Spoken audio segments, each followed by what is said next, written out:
आखिर क्यों? कैसे एक साधारण मूर्तिकार विक्रम ऐसी मूर्ति बना बैठा जो राजकुमारी चंद्रमुखी से अधिक सुंदर थी और जिसे देखते ही चंद्रमुखी की मां रानी कमला तक भय से कांप उठी? आखिर क्या था इस मूर्ति का रहस्य? जानने के लिए कहानी के अंत तक बने रहिए।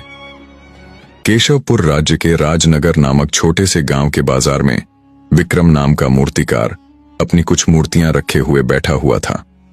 तब एक ग्राहक उसके पास आकर बोला, तुम्हारी दुकान पर रखी हुई मूर्तियां बता रही हैं कि तुम्हारा नाम ही विक्रम है। विक्रम ने उत्तर दिया, आप सही कह रहे हैं, मेरा नाम ही विक्रम है।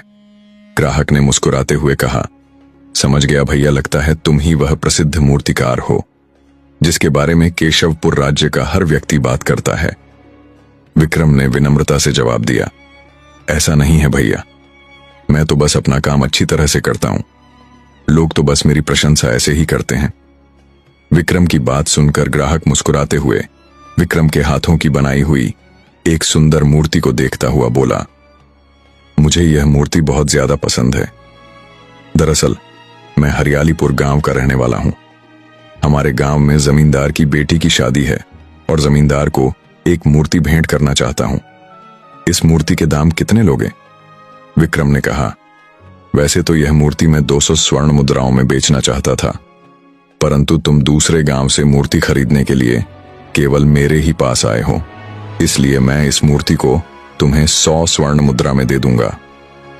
विक्रम की बात सुनकर ग्राहक ने 100 स्वर्ण मुद्राओं की पोटली विक्रम को पकड़ा दी और मूर्ति लेकर वहां से चला गया। शाम को विक्रम अपने घर लौटा और 100 स्वर्ण मुद्राएं अपनी 20 वर्षीय बहन जानवी को देता हुआ बोला, यह लो जानवी, इन स्वर्ण मुद्राओं को तिजोरी में रख देना। जानवी 100 स्वर्ण मुद्राएं लेकर तिजोरी में रखने के लिए चली गई। तभी वहां पर विक्रम के गांव का मुखिया पहुंचा। मुखिया को देखकर विक्रम बोला, अरे मुखिया जी, आप अभी शाम के समय सब कुछ ठीक तो है? मुखिया ने जवाब दिया, हाँ विक्रम, तुम्हारी प्रार्थना से सब कुशल मंगल है। यहां से गुजर रहा था तो सोचा तुमसे मिलता चलूं। विक्रम ने कहा, बहुत अच्छा किया मुखिया जी। मुखिया बोले, विक्रम, तुम्हारी प्रसिद्धि दिन बदन बढ़ती जा रही है। तुम्हें शायद अंदाजा भी नहीं है कि कुछ दिनों पहले मैं किशनपुर राज्य गया था और किशनपुर राज्य में भी तुम्हारी मूर्ति के किस्से सुनाई दे रहे थे। मैं तो आश्चर्य में पड़ गया, लेकिन आश्चर्य के साथ साथ मुझे बहुत प्रसन्नता भी हुई, क्योंकि तुम्हारी वजह से इस गांव का नाम भी प्रसिद्ध हो रहा है। तभी वहां पर विक्रम की बहन जानवी आ पहुंची और मुस्कुराते हुए मुखिया की ओर देखकर बोली, मेरे भैया, मूर्ति बनाते ही इतनी अच्छी है कि कोई भी उस मूर्ति की तारीफ किए बगैर नहीं रहता। मुखिया ने कहा, तुम सही कहती हो जानवी, अब वह दिन दूर नहीं जब विक्रम की मूर्ति बनाने के चर्चे महल तक में पहुंचेंगे। इतना बोलकर मुखिया विक्रम की ओर देखकर बोले, लेकिन अब तुम्हें सावधान रहना होगा विक्रम। मुखिया की बात सुनकर विक्रम बुरी तरह से चौंकता हुआ बोला, सावधान? लेकिन किससे मुखिया जी? मुखिया ने बताया, हमारे ही गांव में रहने वाले वीरू मूर्तिकार से। विक्रम, तुम नहीं जानते कि वीरू तुमसे अंदर ही अंदर कितना जलता है। सच तो यह है कि उसके हाथों की बनाई हुई मूर्ति कोई नहीं खरीदता और ना ही कोई उसकी कारीगरी की प्रशंसा करता है। विक्रम ने कहा, वीरू को मुझसे जलना नहीं चाहिए मुखिया जी। यह सच है कि उसके हाथों के बनाए मूर्ति कम बिकती है, लेकिन उतना ही सच यह भी है कि वीरू बहुत कुशल कारीगर है और वह अच्छी मूर्तियां बनाता है। मुखिया ने चेतावनी दी, विक्रम, जिस तरह से वीरू तुम्हें क्रोध भरी निगाहों से देखता है, मुझे डर है कि कहीं वह तुम्हारे खिलाफ कोई षड्यंत्र ना रचते, इसलिए तुम मुझसे सावधान रहना। मैं केवल यही बताने के लिए तुम्हें यहां तक आया था। इतना बोलकर मुखिया वहां से चला गया। अगले दिन विक्रम अपने घर से मूर्तियां लेकर अपने गांव के बाजार में चला गया। तभी वहां पर वीरू आ पहुंचा। वीरू विक्रम की ओर देखकर बोला, कैसे हो विक्रम? विक्रम ने जवाब दिया, मैं तो सही हूं वीरू, तुम बताओ तुम कैसे हो? वीरू ने कटाक्ष किया, तुम्हारे होते हुए मैं कैसा हो सकता हूं विक्रम? जब तक तुम्हारी किस्मत के सितारे बुलंद हैं, तब तक मेरी किस्मत के सितारे गर्दिश में ही रहेंगे। विक्रम ने समझाते हुए कहा, देखो वीरू, मैं जानता हूं कि तुम एक कुशल कारीगर हो और बहुत मेहनत से मूर्तियां बनाकर तैयार करते हो और तुम्हारी इतनी मेहनत करने के बावजूद भी तुम्हारी मूर्तियां नहीं बिकती। परंतु विश्वास रखो, मैं हमेशा तुम्हारे लिए प्रार्थना करता हूं और मुझे विश्वास है कि तुम्हारी मूर्तियां भी एक दिन मेरी मूर्तियों से ज्यादा बिकेंगी। वीरू ने गुस्से से कहा, यह सब कहने और सुनने की बात है विक्रम। मेरे सामने ज्यादा अच्छे बनने का ढोंग मत करो। मैं मुखिया नहीं हूं जो तुम्हारी चिकनी चुपड़ी बातों में आ जाऊंगा। विक्रम ने बताया, देखो वीरू, कल ही मुझे मुखिया जी बता रहे थे कि तुम अंदर ही अंदर मुझसे जलते हो। आखिर तुम्हें मुझसे क्या जलन है वीरू? वीरू ने आरोप लगाया, देखो विक्रम, मैं तुमसे अच्छी मूर्तियां बनाता हूं और तुमसे अच्छा और कुशल कारीगर हूं, लेकिन उसके बावजूद भी मेरी मूर्तियां नहीं बिकती क्योंकि तुमने मुझे बदनाम कर रखा है। मेरी बात ध्यान से सुनो विक्रम। मुझे सूचना मिली है कि कल राजा अजय की पुत्री राजकुमारी चंद्रमुखी मंत्री रघुनाथ के साथ इस गांव में तुमसे मिलने के लिए आ रही है। तुम्हारी प्रसिद्धि के चर्चे अब महल तक में गूंज रहे हैं, लेकिन मैं चुप नहीं बैठूंगा। मैं राजकुमारी चंद्रमुखी के सामने साबित कर दूंगा कि मैं तुमसे कुशल और बेहतर मूर्तियां बना सकता हूं। इतना बोलकर वीरू वहां से चला गया। शाम को विक्रम अपने घर की ओर जाने लगा। विक्रम अपने गांव में पहुंचा ही था कि तभी रास्ते में उसे गांव का मुखिया मिल गया।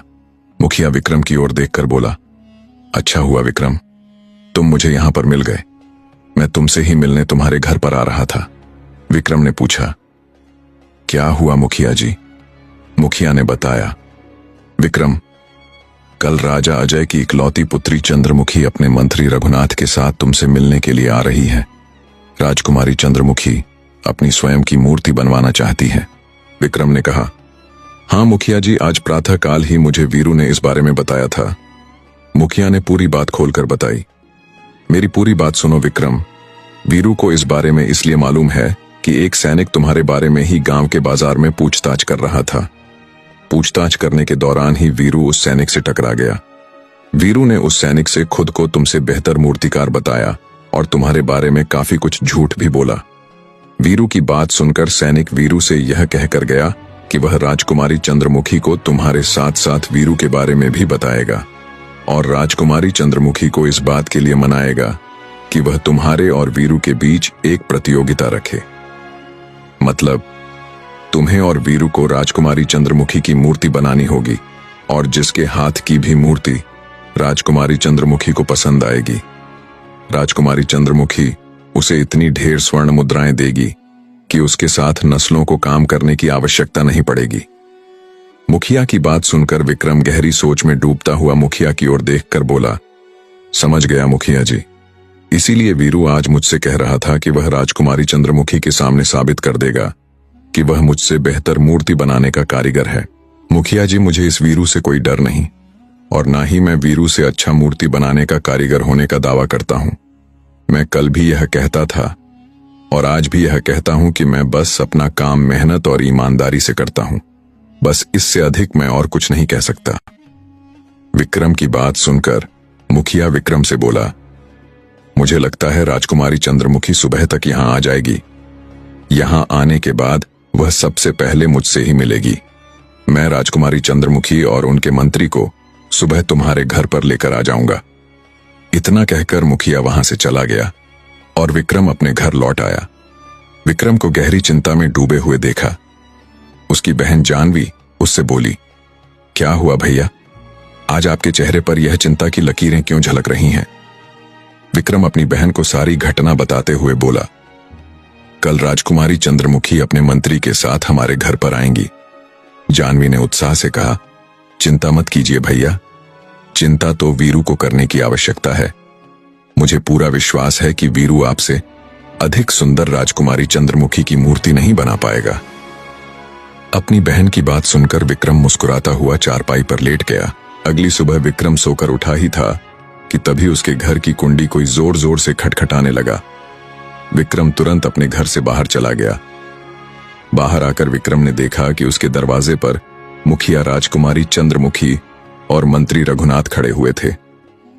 राजकुमारी चंद्रमुखी विक्रम की ओर देखकर बोली, तो तुम ही हो विक्रम, एक विचित्र कुशल मूर्तिकार जिसकी प्रशंसा राज्य में घूमते हुए महल तक जा पहुंची। विक्रम ने विनम्रता से कहा, प्रशंसा के लिए आपका बहुत बहुत धन्यवाद राजकुमारी। राजकुमारी ने कहा, असली प्रशंसा तो मैं तुम्हारी तब करूंगी जब तुम प्रतियोगिता में जीत जाओगे। राजकुमारी चंद्रमुखी की बात सुनकर विक्रम और मुखिया राजकुमारी चंद्रमुखी को सवालिया नजरों से देखने लगे। राजकुमारी उन दोनों की ओर देखकर बोली, मैं जानती हूं तुम्हारे मन में यही प्रश्न चल रहा होगा कि किस बात की प्रतियोगिता। दरअसल मेरे सैनिक ने मुझे बताया, इसी गांव में वीरू नाम का एक और मूर्तिकार रहता है जिसका दावा है कि वह तुमसे बेहतर मूर्तियां बनाता है। राजकुमारी चंद्रमुखी ने इतना कहा ही था कि तभी वहां पर वीरू भी आ पहुंचा।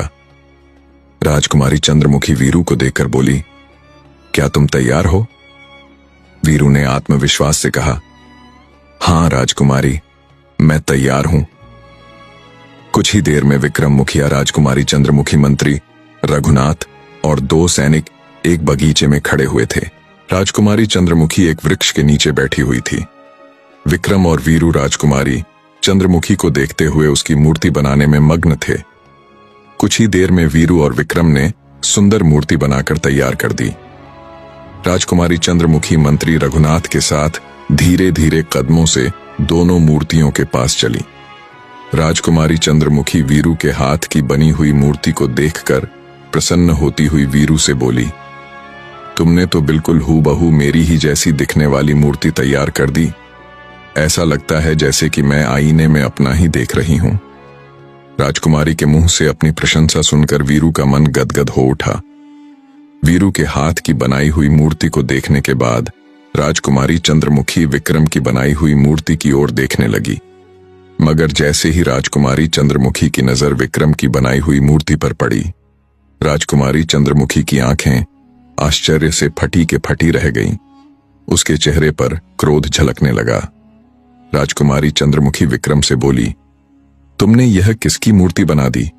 क्या यह मूर्ति तुम्हें मेरे जैसी दिखती है? विक्रम ने जैसे ही उस मूर्ति को देखा, वह बुरी तरह से चौंक पड़ा, क्योंकि विक्रम ने जो मूर्ति बनाई थी वह राजकुमारी चंद्रमुखी की नहीं बल्कि किसी और स्त्री की थी। विक्रम राजकुमारी चंद्रमुखी की ओर देखकर आश्चर्य से बोला, विश्वास कीजिए राजकुमारी, मैंने तो आपकी मूर्ति बनाई थी। यह कैसे बन गई मुझे नहीं पता। तभी एक गांव का व्यक्ति जो कि वहां से गुजर रहा था वहां आ पहुंचा और विक्रम की बनाई हुई उस मूर्ति को देखकर बोला, यह मूर्ति तो बहुत सुंदर है, इसकी सुंदरता के आगे राजकुमारी की सुंदरता कुछ भी नहीं। इतना कहकर वह व्यक्ति वहां से चला गया। अपने सामने दूसरी स्त्री की सुंदरता की प्रशंसा सुनकर राजकुमारी चंद्रमुखी क्रोधित होती हुई मंत्री रघुनाथ से बोली, मंत्री जी, विक्रम को इसी समय बंदी बनवा लिया जाए। इसने मेरी सुंदरता का अपमान किया है। इसने ऐसी हरकत जानबूझकर की है। यह मूर्तिकार अपने आप को समझता क्या है? विक्रम ने सफाई दी, नहीं राजकुमारी, मेरी बात का विश्वास कीजिए, मुझे नहीं पता यह मूर्ति कैसे बन गई। तभी वीरू कुटिल मुस्कान से राजकुमारी चंद्रमुखी से बोला, राजकुमारी यह झूठ बोल रहा है, इसने ऐसा जानबूझकर किया है। मंत्री रघुनाथ अपने दोनों सैनिकों से बोला, देखते क्या हो, विक्रम को बंदी बना लो और इसे कारागार में बंद कर दो, बने रहें।